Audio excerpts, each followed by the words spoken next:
சிவன் மூன்று முக்களான தெய்வமாக கருதப்படும் துரோக தெய்வமாகவும் இந்து மதத்தின் மிக பெரிய தெய்வங்களில் ஒருவராகவும் போற்றப்படுகிறார்.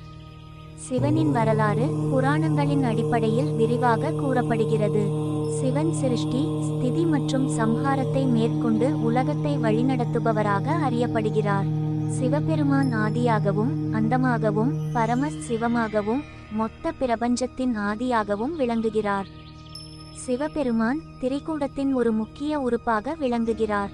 பிரம்மா, விஷ்ணு, சிவன் ஆகிய மூவரும் உலகத்தின் மூல தேவதைகளாக கருதப்படுகின்றனர். பிரம்மா படைப்பாளியாகவும் விஷ்ணு பாதுகாப்பாளராகவும் சிவன் அழிவின் தேவனாகவும் விளங்குகிறார். ஆனால் சிவன் அழிவை மட்டும் குறிப்பதில்லை, அதன் மூலமாக புதிய தோற்றத்தையும் புதிதாக ஏற்படக்கூடிய மாற்றத்தையும் குறிக்கிறார். சிவபெருமான் பல வடிவங்களில் வரலாற்றில் கூறப்படுகிறார். தனியாக